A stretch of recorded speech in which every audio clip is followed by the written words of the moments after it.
ცხელი ხაზი ბრუნდება კავკასიის ტელეკომპანია კავკასიის პირდაპირ ეთერში და ჯანდაცვის მინისტრის მოადგილე კახა საკანდელიძე და თბილისის მერის სოციალური სამსახურის უფროსი მამუკა ქაცარავა არიან ჩვენი გადაცემის მერაბ მეტრეველი და ალექსანდრე ილისაშვილი წვევით გადაცემას აღამშვიდობის დიდი მადლობა ჩვენთან მოგზაურობისთვის. პირველ რიგში ვისაუბროთ ამ სასწრაფო დახმარების თემაზე და შემდეგ ზოგადად განათლების თემაზე თუ განათლება უკაცრავად მედიცინის პრობლემების შესახებ.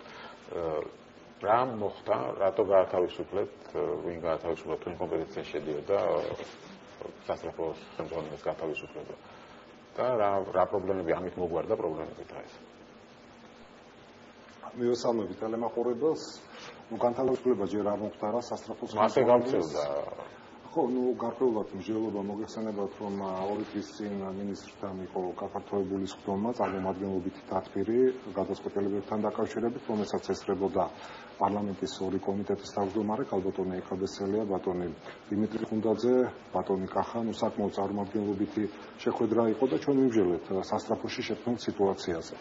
რა თქმა უნდა, ეს არის ძალიან რთული სფერო. სასწრაფო სამედიცინო დახმარება ქალაქში, მაშინ როდესაც გამოძახებების რისკი კატასტროფულად არის გაზრდილი, დაახლოებით 1700-მდე ავიდა, არის დღეები, როდესაც აჭარბებს ამ ციფრს, გარკვეული პრობლემატიკა ამ მხრივ იქნება.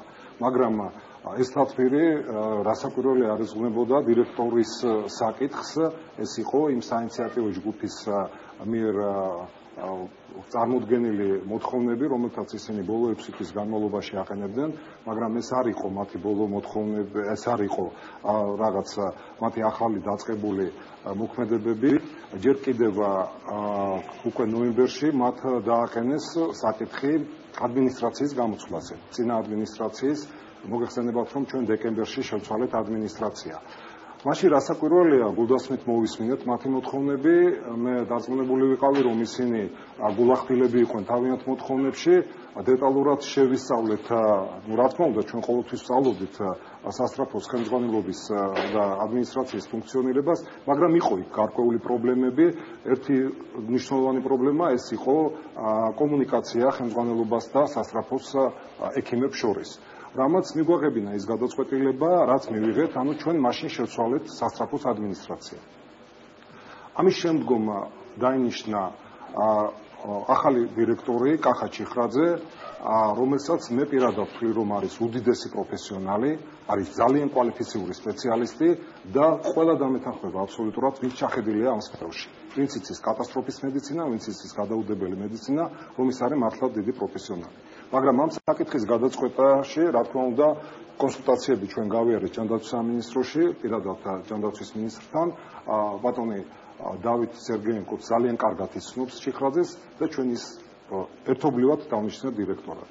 მაგრამ სამწუხაროდ საინიციატივო ჯგუფმა გააგრძელა თავისი ქმედებები, თავისი მოთხოვნები და მე ვფიქრობ, რომ უკვე მათი მოთხოვნები გავიდა თავიანთი კვალიფიკაციიდან. იმიტომ რომ ყველა ის მოთხოვნა, რომელიც მათ მანამდე წარმოაყენეს, ერთ-ერთი ეს იყო ადმინისტრაციის შეცვლა, ეს გაკეთდა. ამის შემდგომ იყო საკითხები, რომელიც ექიმების უფლებამოსილების გაუმჯობესებას შეეხებოდა, ეს იყო ავტობაზის განახლება და ეს საკითხიც გადაწყვეტილი არის უკვე მარტში, თავდება ტენდერი და ჩვენ 80 ახალი ავტომობილი უნდა შევიძინოთ. ეს იყო აღჭურვილობა, ეს იყო უნიფორმა, ეს იყო ოფისების გარემონტება და ასე შემდეგ. ყველა ეს საკითხი დაკენებულია და პრაქტიკულად ჩვენ ყოველდღიურად ვფიქრობდით ექიმთა მდგომარეობის გაუმჯობესებაზე. მე ბოლოს გამიჩნდა ნამდვილად ეჭვი, რომ საინიციატივო ჯგუფის მოქმედება იყო მიმართული არა იმისკენ, რომ გაუმჯობესებული იყო სასწრაფოს მოქმედება, არამედ გარკვეულად ისინი ნამდვილად ხელს უშლიდნენ ახალ ადმინისტრაციას. კახა ჩიხრაძემ მოხსენება გააკეთა, წარდგა ასევე საკრებულოს წინაშე და გარწმუნებთ, რომ საკრებულოს ყველა ფრაქცია უჭერს მხარს მის დირექტორობას. ეს მეორე საკითხი არის, კიდევ ერთხელ მეორე ეს არა მოხსნაზე, აქ მეორე საკითხია, სას ჩვენ მაინც გადავწყვიტეთ, იმიტომ რომ საკმაოდ გაავრცელა ამ საინიციატივო ჯგუფმა აზრი, მოსახლეობაშიც ალბათ და შეიძლება ბევრს ჯერავს, შეიძლება არ ჯეროდეს, რომ ამ ჩიხრაძეს ყავს რაღაც ფარველები, ეს მე მიმაჩნია საზოგადოების შეურაცხყოფად, იმიტომ რომ სასტრაფო სამედიცინო სამსახური ეს არის ძალიან სპეციფიური, ძალიან მნიშვნელოვანი სამომსახურეო სფერო ჩვენი მოქალაქეებისთვის და იქ არ შეიძლება ვინმე იყოს ხელმძღვანელი, რომელსაც რაღაც ვიღაცის აქვს დაცული არის და ვიღაცამ ფარველობს. და მხოლოდ იმისათვის რომ ჩვენი საზოგადოებას ეს აზრი არ დარჩეს, იმიტომ რომ ნამდვილად მიმაჩნია საზოგადოების შეურაცხყოფად და არ დარჩეს განცდა რომ იმედი რომელიც მათ აქვს დარწმუნებული ვარ ამ სამსახურის და რომ იქ ვიღაცის ფარველობით არ ინიშნება ადამიანები მინისტრთან ერთად ჯანდაცვის კომიტეტის ხელმძღვანელიც როგორც გითხარით ესწრებოდა ადამიანის უფლებების დაცვის კომიტეტის ხელმძღვანელიც ჩვენ ერთობლივად მივიღეთ და ბატონი კახაც იქ იყო რომ მაინც ამ სამსახურის ხელმძღვანელობა გადაიბაროს კოლეგიალურმა ორგანომ რომ ეს იყოს მართლობითი საბჭო მიუხედავად იმისა ბატონ კახასის აღხსნევინოთ იტარება თუ შეიძლება გაწყვეტილება თქვენ დაასრულეთ და ბატონ კახასაც რო აღხსნევინოთ სიტუაცია კი ბატონო მე ახლა დავასრულებ ამის გამო ჩვენ გუშინ მთავრობაზე შევიტანეთ ცვლილება დებულებაში რომ სამსახურში სასწრაფო სამსახურს კონდეს ესეთი მართლობითი საკონსულტაციო საბჭოს უფლება მე დღეს მიმოწერა მქონდა ოფიციალური მინისტრთან ჩვენ ხვალ შევათანხმებთ 5 კანდიდატს რომელიც წარმოდგენილი იქნება სამინისტროდან 3 და მერიიდან 2 და ხვალიდან ეს საბჭო გადაიბარებს ამ მართლობას და იქნება კოლეგიალური მართვა.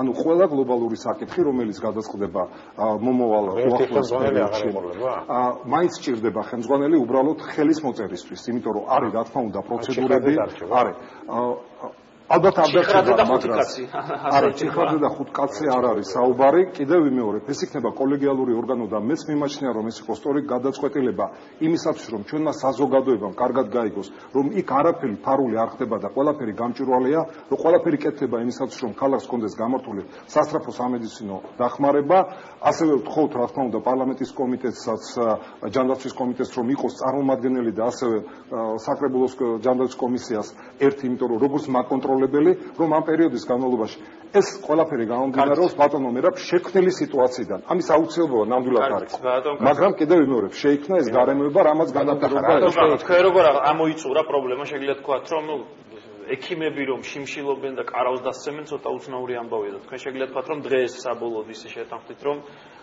ეს პრობლემები ამოიწურება და მსგავს რამეს არ ვიხილავთ ბოლოს შემთხვევაში რომ გაიფიცონ შიმშილობა იყოს თაში აი ხა აკრომოდიული გავიგე რომ შეწყდეს მათ შიმშილობა და სულ ახალი ინფორმაცია იყო ჩემთვის რაღაც რადიოში მათანაში მისული თავი არის მართლა დაგროვილი იყო ამ სფეროში საკმაოდ ბევრი პრობლემები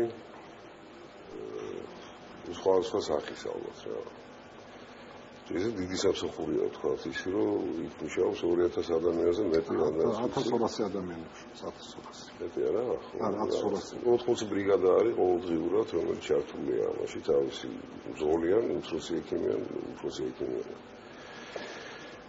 პრობლემები დაგროვილი იყო წლების განმავლობაში და მოხდა ის რაც მოხდა რომ ორ თვეში მე ესე ვთვლი რომ იმ ადამიანმა ვისაც ვახსენებ კახა ჩიხაძე მიაღწია რაღაც საკმაოდ სასურველ შედეგებს გაიზარდა ის ხელფასები თუმცა ეხლა იძახიან უმცროსი ექიმი 70%-ზე მეტი 75% გაიზარდა თქვათ საათობრივი ანაზღაურება აქვს მორიგებულენ 4 საათში ერთხელ 4 დღეში ერთხელ 24 საათის განმავლობაში საკმაოდ სოლიდური ანაზღაურება გამოდით მათ ფიგურად თუ გადავიანგარიშებთ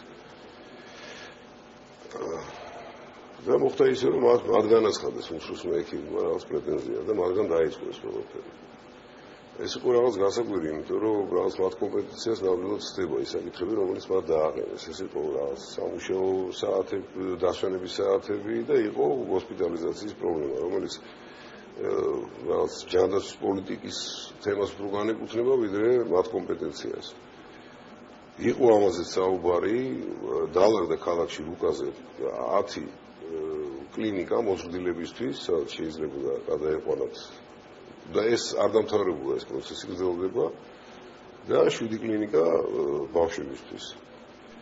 შესაბამისად, აი ამ მრავალპროფილიან კლინიკებში მიყავდათ სასწრაფოებს, ავადმყოფებს, სადაც უდგინდებოდა დიაგნოზი და შემდეგ გადადიოდნენ იმ გაყოფილებებს, სადაც უნდა გადასულიყვნენ ხო ავადმყოფები.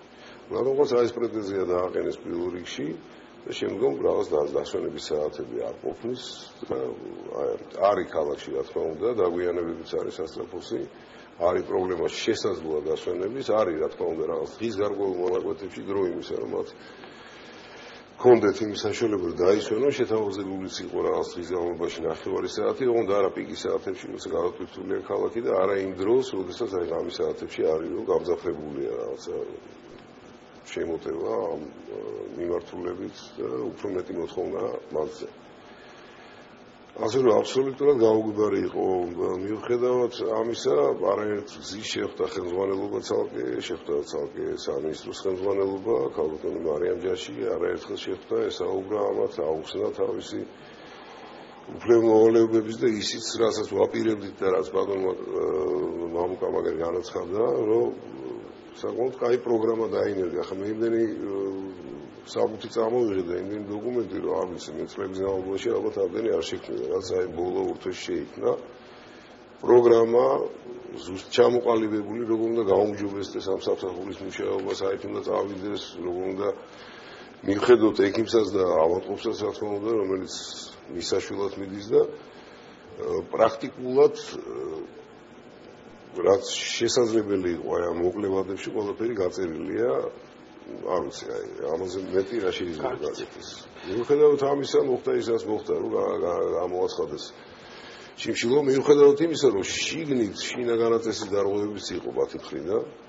ხო, მაგრამ აქ თავად პრობლემაა, რასაც ისინი ასახელებდნენ, იყო რომ ჩვენ მეგვითითებდნენ, რომ ემერჯენსში მიიყვანეთ ავადმყოფები და ეს არ იყო გაწერილი ვიღაც ერთი კაცის მიერ, ეს იყო მე მოგახსენეთ, ეს იყო სამინისტროში მიიღებული გადაწყვეტილება, რომ მიიყვანათ იქ, სადაც უნდა მიიყვანათ. ასაგებია, ეს რატო იყო ეს ასეთი გადაწყვეტილება მიიღებული? თუ ადამიანს ახლა გულის შეტევა აქვს და კარდიოლოგია არა, არ ყოფილა ეს გამორიცხულია, მე მოგახსენეთ. მიყავდათ ბრავალპროფილიაში უდინდებოდა დიაგნოზი და როცა საჭირო იყო მიყავდათ კარდიოლოგიურში, ის არ ყოფილა, რომ წაეყვანათ რაღაცა მოტეხილობის გამო კარდიოლოგიურში ამ პირიქით. ყველაფერი ხდებოდა ისე, როგორც არა, ყველა მინდა მიგვეყანა ემერჯენსი, ამაზე საუბრობენ ახლა ჩვენ სიუჟეტში. არა. უკვე ჯანდაცვის მინისტრით შეპირდა მათ, რომ 22 მარტს უკვე განსაზღვრული იქნება სრული სქემა, თუ რა პრინციპებით მოხდება ავადმყოფთა ჰოსპიტალიზაცია. მანამ ეს გადაწყვეტილება მიღებული იყო შემდეგი პრინციპის გამო. როგორც გითხარით, გამოძახებათა რაოდენობა 1700-1800-მდე ავიდა. ამ დროს თითოეულ წუთს აქვს მართლა მნიშვნელობა და კონტროლის მე ერთი რამ მინდა. ძალიან დიდი მადლობა მინდა გადაუხადო მთლიან სამსახურს, ყველა ექიმს აბსოლუტურად, იმიტომ რომ ისინი ამ კონტროლის გამკაცრება, რაც კახაჩეფრაძის მოსვლის შემდეგ მოხდა, მესმის ეს ახლა ძალიან ძნელი ექიმებისათვის, მაგრამ აი ეს კონტროლის გამკაცრება თავისთავად ექიმთა მუშაობას კიდევ უფრო ამძიმებს. ახლა დღეში, როდესაც 27-28 გამოძახებაზე გადის ბრიგადა, ძალიან მძიმე სამუშაო არის.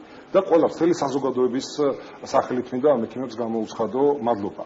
მაგრამ ერთი წუთის დაგვიანება ზოგჯერ მნიშვნელოვანია, ხო? ამიტომ კლინიკები, რომელიც მანქანას ბრიგადას აჩერებს დაახლოებით 1 საათის განმავლობაში, ეს გამოძახებას კიდევ უფრო აგვიანებს, ხო? ამიტომ იყო რომ ამ პერიოდამდე, სანამ მთლიანად ჩამოაყალიბებს ჯანდაცვის სამინისტრო და ამის განსაზღვრელი, რაზედაც ბატონმა კახამ ბრძანა არის ჯანდაცვის სამინისტრო. პოლიტიკას საზღვრავს ჯანდაცვის სამინისტრო და აქ არ აქვს უცხოს ექიმებს ნამდვილად უფლება ჩაერეონ. ამ ეტაპში პრობლემა თუმეტეს. ამაზედაც პრობლემა გამოხატეს. არ აქვს ამის უფლება. მე ბოდიშ მოვხდი ყველა ექიმებს ამასთან დაკავშირებით, მაგრამ გადაწყვეტილება იყო რატო? იმიტომ რომ შერჩეული იყო კლინიკები, რომელიც მინიმალური დროით, აი თქვა 5 წუთით დააყალიბებს ბრიგადას, ავადმყოფს გადაიყვანს და იქ არ მიდის გარჩევა, ეს ჩემია, სხვისი ამ ჭირდება თუ არა, სხვა კონსულტანტი და ასე შემდეგ. ამას ამ ეტაპზე განსაზღვრავს ემერჯენსი. ამიტომ ეხლა კიდევ მუშაობს მთელი ჯგუფი ავადმყოფისთვის არა? ბატონო, დრო უფრო არ იკარგება ავადმყოფისთვის. არა, როგორ იკარგება? კლინიკა ეხლა როდესაც ემერჯენსია საუბარი, იქ ნებისმიერი ქმედება, დიაგნოსტიკური სამკურნალო უკვე მიმდინარეობს. იქ ნებისმიერი პროფილი შედის. მაგრამ როდესაც კარდიოლოგიური აი წმინდა ეხლა ზოგჯერ შეიძლება დიაგნოზი შეცდე, მაგრამ თუ კარდიოლოგიური ავადმყოფია, ინფარქცია, ლაპარაკი, არავინ არ ეუნება სასწრაფოს, რომ არ მიიყვანო უახლოეს კარდიოლოგიურ განყოფილებაში. ეს პრინციპი, რაზედაც მე გეუბნებით ჰოსპიტალიზაციის და რაზედაც ეხლა სამინისტრო მუშაობს, ეს არის ტერიტორიული პრინციპით, დროის პრინციპით და ასე შემდეგ, ყველაფრით.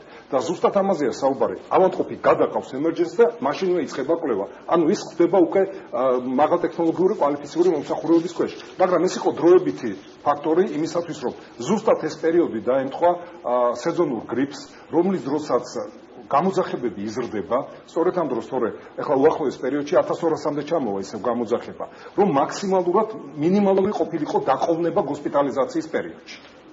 მე-13 პოლიკლინიკის ადგილას რა გაიხსნებაო ქალბატონ მახათუნამ შეკითხვა დაგიტოვა და თუ შეიძლებაო რომ იმ წელიწად ნახევარი რაც იმის რემონტს უნდა დასჭირდეს ჩვენ ბატონო რა შეიძლება პოლიკლინიკებს რა გაიხსნება მე ქონებრივ საკითხებს ნამდვილად ავწყვიტავ ქალაქში და ეს ჩემი სფერო არ არის ჩემი სფერო არის ჯანდაცვა და პოლიკლინიკების თქვა ქონებრივ განკარგვაში პრივატიზებაში მე კომპეტენტური არ ვარ იმიტომ რომ ეს ჩემი სფერო არ არის და არასდროს ამაში არ ვმერე მუნიციპალური ობიექტია რა შეიძლება პოლიკლინიკების პრივატიზებას მე თუ ჩემ აზრს მეკითხებით ამას მე ძალიან პოზიტიურად უყურებ და დადებითად იმიტომ რომ პირველადი ჯანდაცვა ბოლო წლების განმავლობაში არ იყო ეფექტური ეს ვინც არ უნდა თქვას ნამდვილად არ იყო ეფექტური და კონკურენტუნარიანი გარემო შექმნისთვის ეხლა მეორე საკითხი არის როგორ ასრულებს ინვესტორი თავის ინვესტიციას რომელზედაც მოხდა პრივატიზება, რომელზედაც ეხლა იქ მე-13 პოლიკლინიკის გარდა არის მე-13 პოლიკლინიკა მეორე ბავშვთა მე-13 არის ქიაჩაზე პოლიკლინიკა სფერო მოცული არის პირველადი ჯანდაცვით არავინ არ თქვას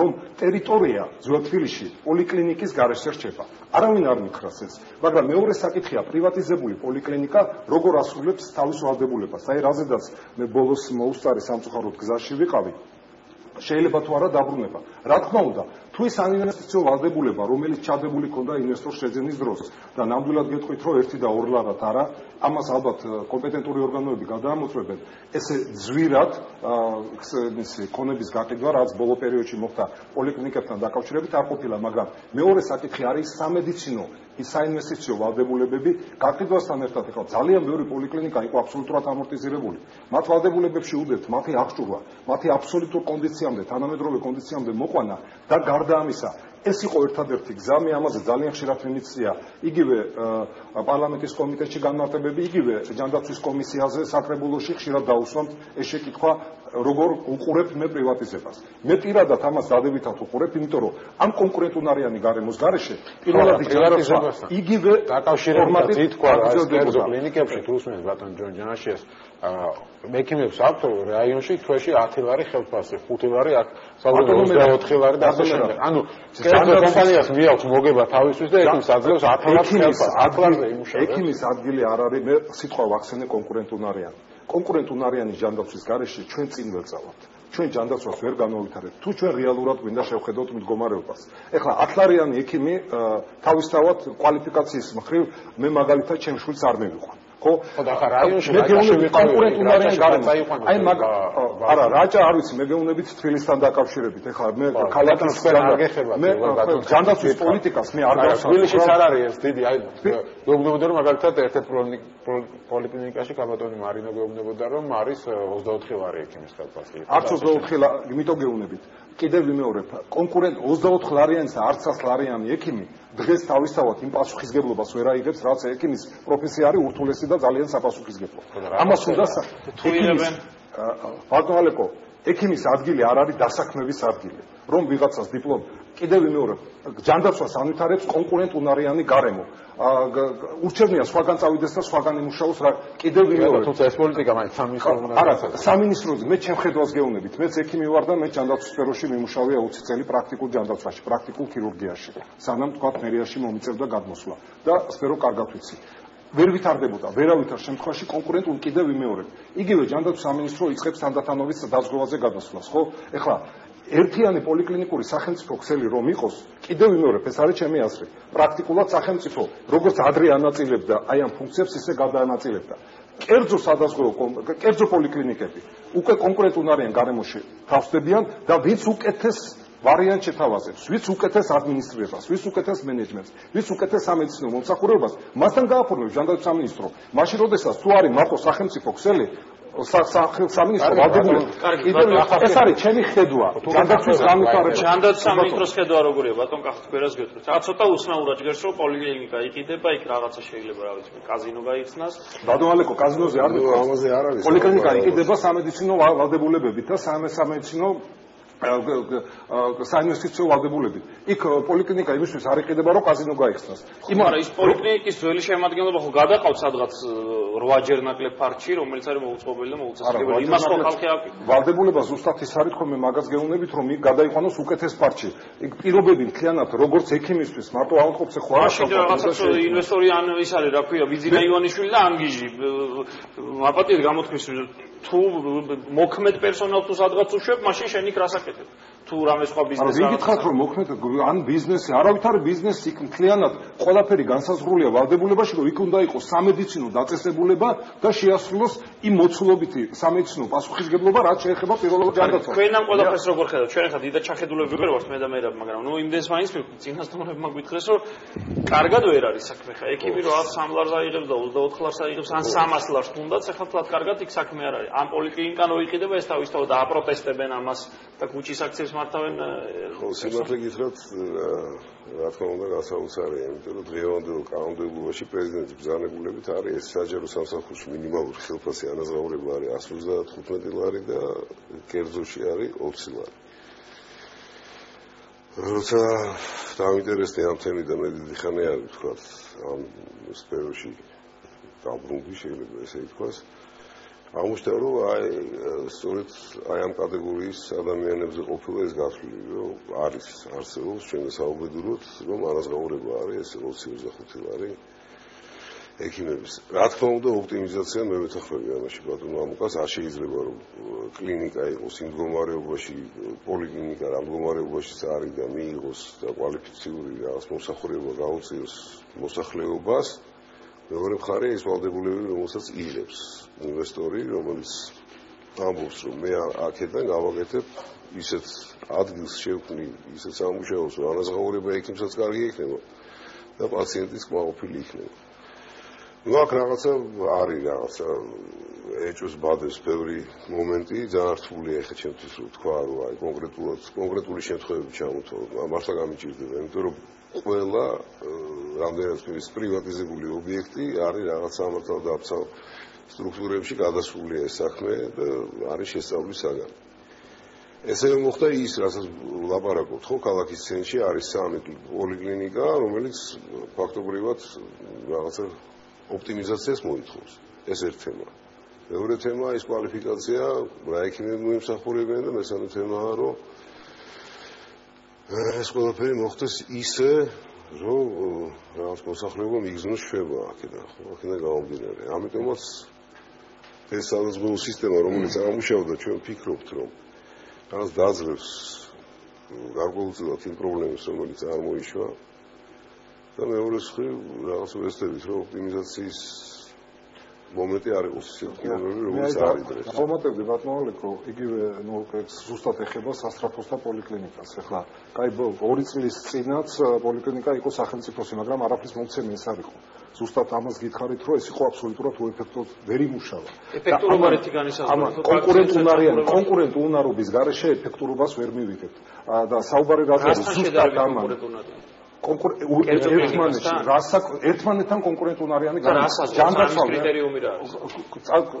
იგივე ფასები, იგივე ხარისხი, იგივე მენეჯმენტი და ასე შემდეგ. და სახელმწიფო ითანხმებს იმასთან ეფექტურია. არა, ეს დრო ჭირდება. ბატონო მერაბ, ამას ჭირდება დრო. მე ზუსტად ახლა რატო გავამახვილე ყურადღება და ჩავეჭერი ბატონ კახას. დღეს სასტრაფოში რატო 1700 გამოძახება? იმიტომ რომ დღეს ჩვენ ვამბობთ, სასტრაფო არის პოლიკლინიკა ბორბლებში. ბრიგადების დამატება შეიძლება. ბრიგადები ახლა როგორც გითხარი ჩვენ 80 მანქანას ვიყიდით ნუკეტენდერის 19-ში და საჭიროებიდან გამომდინარე უკვე ამაზე შეიძლება ვიმშებოთ, მაგრამ სასტრაფოს განტვირთვის ერთ-ერთი გზა არის ეფექტური პოლიკლინიკა. იმიტომ რომ ძალიან ხშირი გამოძახებების 40-50% არის იმ პაციენტების, რომელიც უნდა მიდიოდეს პოლიკლინიკაში და არ უნდა იძახებდეს ბორბლებზე პოლიკლინიკაში. შეიძლება უბრალოდ პოლიკლინიკაში დასვლა. არა, ავათარი რეგინიდან ადგომა. არა, ეს გამოწვეული ეს არის უეფექტო ქსელის გამო ჯერჯერობით, მაგრამ კიდევ გამოსწორდება. ექიმიც იქნება გამოძახების ყველაფერი ქსელი არ იყო ეფექტური? ვერ იმუშავა კიდევ ვიმეორებ, როდესაც თანაბრად სახელმწიფო ანაწილებს, იქ იყო კაპიტაციური დაფინანსება და სახელმწიფო თანაბრად 40-63 პოლიკლინიკას ერთნაირად აძლევს. თქვენ პოლიკლინიკაში ნაყოფი ხართ? ბოლო პერიოდის განმავლობაში. ამ ჯამთელი კაცო ერთ სასწრაფო გამოიძახე და 35 წლის მანძილზე იგი იყო ზუსტად მეთქვა ყველა კარგად ამყოფოს, მაგრამ მე დარწმუნებული ვარ, რომ პოლიკლინიკის ნდობაც ბოლო პერიოდში იყო დაბალი. მე არც ერთ ექიმ შეურაცხყოფას პირიქით, ყველას ექიმობა ჩემთვის არის ყველაზე ძვირფასი პროფესია და თითეული ექიმი არის ჩვენთვის ძალიან ძვირფასი. მაგრამ თუ არ შეიქმნა კონკურენტუნარიანი გარემო, ექიმის კვალიფიკაცია იკარგება. ეხლა ასლარი, როგორ ვთქვა, თუ ასლარიანი ექიმი შეიძლება იყოს ეს იმის გამო კი არა, შეიძლება აქვს კვალიფიკაცია, მაგრამ ის мотиваციას კარგავს, რომ ყოველ ბავშვთა პოლიკლინიკასთან მაგ შეიძლება ბავშვები დამყავს არის შესანიშნავი ვაგიძის ქუჩაზე. აი ყველა ექიმს რო ენაცვალე, იმიტომ რომ ბავშვები ორივე ბავშვი დამყავს გეგმიურ ვაქცინაციაზე, იმაზე, ამაზე ის არ ვიცი კონკურენტუნარი არ შესანიშნავი ექიმები, აი რომ მიდიხარ და რომ გაწყნარებებ ბავშვს რაღაცა რო ჭირდა ამ პროექტებით, მაგ გაწყნარებ. რიგებია. ხო, რიგებია და იქ თუ დაემატა მეორე, აი რა არის ის აუცილებლობა, იყო რაღაც ხალა გეიმარება და იყო ყოველთვის რომ რაიონს რამდენი ჭირდება, მარტო პოლიკლინიკაში რამდენი ჭირდება, პურის მაღაზიას ამდენი იყოს, რომ მისაწვდომი ხელმისაწვდომი იყოს. ну რაღაც ეს სქემა და სისტემა დაერღვა და მივედით იქამდე რომ ზოგიერთი პოლიკლინიკა მართალია ეხლა ბატონი მამუკარ ვარ დავეცახო რა ვერანაირად ვერ ასრულებს თავის ფუნქციებს არ არის ახალი ტექნოლოგიები არ არის ექიმის განაზღაურება რა ვთქვით არ არის ხო რაღაცა ჭირდება რაღაც სრულდება ახალი სისტემის განაცმა უნდა ნამდვილად ითხოვს იმ სახით რა სახითაც მოხდა რომ მოხდა პრივატიზება ხო ყველაფერი შეისყიდეთ ეხლა ამაში უნდა ვეძებოთ ის რომელიც დაამთავრების მოცემულ რაღაც ვალდებულებებს შეასრულებს უფრო კარგად უფრო მაღალი ხარისხით მიაწვის მოსახლეობას ეს ამის გარანტია თქვა აი ხო არის რომ სადაზღვევ მე ვიცი აი ლოპოტას ხეობაში დაჭრილი სპეცრაზმელები რომელსაც ჰქონდა დაზღვევა თავდაცვა მინისტროს მებრძოლები რომლებსაც აი დააძანძალებდნენ იმ ბიჭებთან ბოდიში მაგრამ გააზაღლეს აი ეს ელაპარაკებოდნენ მოიცარა იმიტომ რომ დაბალი რაღაცა პაკეტი ჰქონდა სადაზღვევო რა აი ეს კომპანია აი გაუშვებდა ეს ამას იქით გაუშვებდა გამოსავალი თავისთავად ის რომ ის არის პრივატიზებული და კერძო ეს ხო არ არის ახლა რა თან აგერ გითხრეს რომ სამი ლარი ქონდა და 20 ლარი ქონდა სწორედ აისი გრუპის სამონტოფოებზეა ანუ კერძო სამონტოფოებზეა ლაპარაკი არა გასაგებია კი რა თქმა უნდა აი მან სად არის შუალედი ის რომ გავასხვისეთ ხო არ ნიშნავს რომ შესანიშნავი გახდა იმიტომ რომ კერძო კომპანიებიც ესე იყვნენ რა გეუბნებით ბიჭები რომლებიც დაიჭრენ სპეცოპერაციებს მესმის კი თვითონ ინფრასტრუქტურა და ტექნოლოგიები რო ინერგება მე ზუსტად ამაზე ვამბობ ბატონო ალეკო რომ ამაში ჭირდება დრო გარკვეული დრო ჭირდება ამის გარეშე პრივატიზების გარეშე თელ მსოფლიოში პრივატიზირებულია ეხლა რაზედაც ბატონი კახაბძანებდა საბჭოთა მედიცინა ეს იყო სხვა სისტემა აბსოლუტურად სხვა სისტემა რომელსაც ჭირდებოდა ესეთი პოლიკლინიკური ქსელი მაგრამ კიდევ ერთხელ ვიმეორებ სადაზღვეოზე გადასვლა სადაზღვეო პრინციპებით მუშაობა უკვე პოლიკლინიკურ ქსელს თანდათან აამუშავებს და გახდის გაცილებით ეფექტურს რაც შეეხება ბავშვთა პოლიკლინიკებს ბავშვთა პოლიკლინიკები იმის გამო რომ ვაქცინაციის კუთხით მაინც პატარები რო იტყვიან მიმაგრებული არიან მეტნაკლებად მაინც პოზიტიურად მუშაობენ. არა მარტო ვაქცინაციის, ყველაფერზე რა გვაწყვეტდება, რომ ვაქცინაციაზე არის შესანიშნავი. ვაქცინაციაზე კი არ ვამახვილებ ყურადღებას, იმის გამო რომ ვაქცინაციის გამო მიმაგრებული არიან, შესაბამისად ეს უკვე იწვევს ბავშვების და მშობლების მიზიდულობას პოლიკლინიკისადმი. მაგრამ მეგეუნებით მოზრდილთა პოლიკლინიკები, რაღაც ბოლო 90-იან წლებში ამ პოლიკლინიკებმა დაკარგეს თავიანთი რაღაც ნდობა მოსახლეობაში და მოზრდილები არ მიმართავენ. მე იმასაც არ ვამბობ, რომ თქვა არ არის კვალიფიციური ექიმების მეტი რა არის პოლიკლინიკებში, მაგრამ იმის გამო რომ ავადმყოფი იქ არ მიდიოდა და ძირითადად პაციენტებმა გადაინაცვლეს ჰოსპიტალებში, რაც მისთვის კიდევ უფრო ძვირი არის. პოლიკლინიკა არის პრევენციული და აუცილებელი სტრუქტურა ჯანდაცვის განვითარებისთვის და სხვადასხვა ქვეყნებში რამოდენიმე დონის პირველადი ჯანდაცვაა. პირველადი დონე, მეორადი დონე, სადაც ერთდღიანი ოპერაციები, ერთდღიანი მკურნალობა მიმდინარეობს ადამიანი ჯანმრთელია. მაშინ როდესაც ჰოსპიტალში მოხვედრის შემთხვევაში მისი ხარჯები კოლოსალურად იზრდება. ამიტომ ამას სახელმწიფო ცოტა გაუჭირდება, ყოველთვის უჭირს და ეს ჯობდა განევითარებინა კერძო სექტორს, ამიტომ ხდა პრივატიზება, მაგრამ სახელმწიფო ჩართულობა, მისი მოთხოვნილება, პრინციპულობა თანდათანობით უნდა გაიზარდოს. მე როგორც გითხარით, ერთ-ერთი უმნიშვნელოვანესი არის იმ საინვესტიციო ვალდებულებების ახლა შემოწმება. რა ვალდებულებითაც ერთი წლის წინ თუნდაც რომელიმე პოლიკლინიკა გასხვისდა. ასრულებს თუ არა, თუ არ ასრულებს, დღეს რომ უნდა წამოვიღოთ, თუ რასაც ბატონი კახამობდა შეისწავლის ამას კომპეტენტური ორგანოები და თუ არ ასრულებს, წამოვიღებ და ისევ სახელმწიფოში წამოვა თავისთავად. ეს არ ნიშნავს იმას, რომ კერძო მიყიდა და ამით რაღაც გაინახდა. არავის არაფერი არ გაუნახდებია, თუ ის იმ ვალდებულებას რამიზნითაც ეს მოხდა ვერ შეასრულებს, თავისთავად სახელმწიფო დაეყოფა. უკან დაბრუნებული ნაკლებად მინახავს სახელმწიფოსთვის, მაგრამ არა ახალ ეს პრივატიზებაც ახალი პროცესია ბატონ კახა 1 წელია 2 წელიწად ნახევარია რაც მიმდინარეობს მაგრამ დაინტერესებული სტრუქტურა საჭირო იყო პროცესების სწორად გააზრება არის რაღაც გარკვეული ნაჩქარევი ნაბიჯები მე ესე მგონია ჩემი პირადი მოსაზრება იმიტომ რომ სანამ გაიტანს აპრივატიზაციებს იგივე ხა მე-13 და რასაც თქვენ საუბრობთ იქვე დავყავს მე ჩემი შვილები და საკმაოდ კვალიფიციური რაღაცა და გამაყოფილი ვარ მე არა ნამდვილად ხო არ მოვიწყო რაღაცა ბავშვების ბედნიერება არის თავარია რომ უყვართ ექიმი არ მოგიგია ბავშვი ექიმი უყვარს ხო ეს თავისებურად რაღაცა ამის დაგარვა არ შეიძლება რა თქმა უნდა ამას პირიქით უნდა გაუფრთხილდეთ არ ვიცი ნაჩქარები იყო ბევრი ნაბიჯი შესაძლოა მე ბევრი გადაწყვეტილება მაგრამ მივედით იქამდე სადაც ვართ ეხლა მე ბატონო მამუკა მე ეჭვება რომ უკან რაღაცა დაბრუნდეს სახელმწიფოში თუ ხო ვალდებულები უნდა შესრულდეს თუ არა ის დაჯარიმდება წავა სასამართლოში ეს ახლა გაიწელება პროცესი წავა როგორც მიდის ზანდაც და დაფშილებული აქვს გადასახდელი არ გადაიხდეს და იმას უკან წამოიღებს ხო ნუ მაგრამ რო წამოიღებს ამას უბოში ზიანდება ის მოფარებელი რომელიც აკითხავდა ხო იქ შეიძლება ტრანზიცია ელემენტარულად დადიოდა იქ და იცის რომ იქ ეგულება ადამიანი რომელიც მას მიხედავს ის ვილებს მოულის. ამდენად რაღაცა ძალიან ფაქიზი საკითხებია და ჯობდა რომ უფრო გააზრებულად და უფრო გეგმოზომიერად ყოფილიყო. თუმცა რაღაცა სასტრაფოს თემაზე კოჰაბიტაცია შედგა.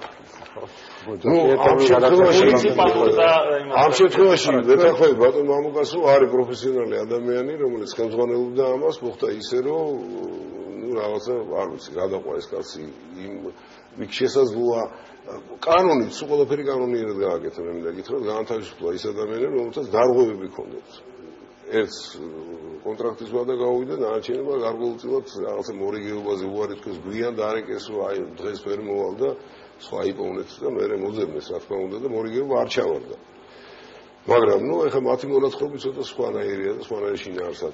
წერენ რომ პოლიკლინიკებიო, აი ეს პოლიკლინიკები მოზარდთა იყო მომგებიანი და მერიას მიქონდა სწორედ რომ მოგება ამ პოლიკლინიკებიდან. ამდენად ის რომ არაეფექტურია თქვენ რომ ამბობთ არ არის მართალი ასეთი. არა, მომგებიანი ხა მოგებაზე არ არის.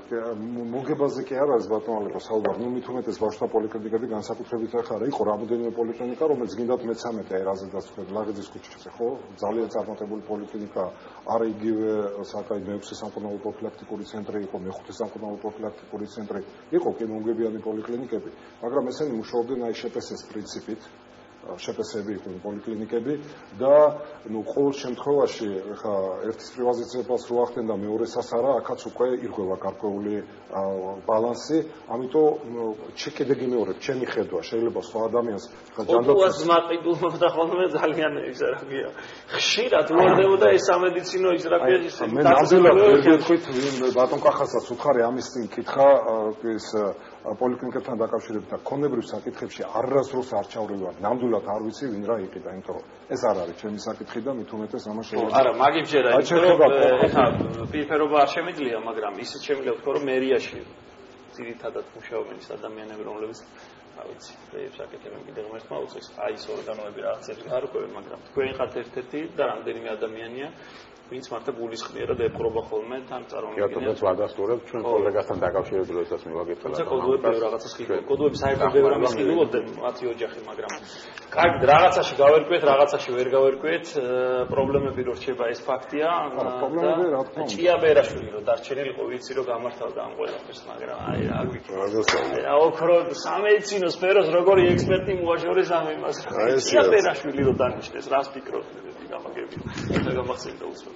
უნდა გვეცლია კიდეც ეს. ხო, უნდა გვეცლია ამ ხალხს რა უთხარი 1 ოქტომბერზე როგორ შემოხაზეს ის რა შემოხაზეს თორე. ხო, იქნებოდა ეხლა არაფერი სალაპარაკო ამ თემაზე არ იქნებოდა არამერე. კარგი, ჩვენ გავცეთით რომ ამბობთ. თორე ქალაქის მერად დაეტოვებინათ თავიდროულად. ხო, რა ვიცი, აბა მაგის არა გიქრა. დიდი მადლობა კახა საკანდელიძე ჯანდაცვის მინისტრის მოადგილეს და ზუსტად როგორც თქვია თბილისის მერის სოციალური სამსახურის ხელმძღვანელს მამუკა კაცარავას. მადლობა გადაცემაში მონაწილეობისთვის. ეჭვი მაქრო დროდადრო ჩვენ ამ თემას დავუბრუნდებით ხოლმე იმდენად ხმაზე პრობლემური თემაა. მადლობა გადაცემაში მონაწილეობის, ხო ინტერაქტიული შედეგია ესეთი. დადებითად აფასებს 75.3% სასწრაფო სამედიცინო სამსახურის მუშაობას. მათ შორის მეც ვარ, იმიტომ რომ მეც ვადასტურებ. ბატონო, კიდევ ერთხელ მინდა ყველა ექიმს გადაუხადო მადლობა აი თქვენი სტუდიიდან, იმიტომ რომ მართლა ღირსეული ადამიანები არიან სასწრაფოში და აი ამ დიდ ტვირთს, რომელიც დატვირთული გამოძახებების გამომდინარე არის პრაქტიკულად მათ კისერზე გადადის. ყველა ექიმს და ყოფილ დირექტორს, რომელსაც 2 წელი არ დაწყდა, მაგრამ ახლა აი ჩამონათვალი მაქვს, იმდენი რაღაცა მოახერხა ამ მოკლე დროში და არის ერთ-ერთი უძლიერესი სპეციალისტი და მისი კარგი მენეჯერი შეეწირა რაღაცა. მისი რესურსი ყოველთვის მე დარწმუნებული ვარ, რომ ის მომავალშიდაც უდიდეს როლს შეიტანს ამ სამსახურის განვითარებაში. ინტერაქტივის შედეგს დავასრულებ. უარყოფითად აფასებს სასტრაფოს მუშაობას 20.1% და 4.1% ამბობს, რომ პასუხის გაცემა მიწის. ესეთი არ დაჭირებულა. არა 20%-ის აი სამწუხარო დაგვიანებების გამო, რა თქმა უნდა, ეს აბსოლუტურად ობიექტური. კარგი, დიდი მადლობა გაცემაში მონაწილეობისთვის. მეტრეველი და ალექსანდრე ელისაშვილი უძღვებით ხელხას ჩვენ პირადად ერთმანეთს ხვალ შევხვდებით. მადლობა მომავალ შეხვედრაზე.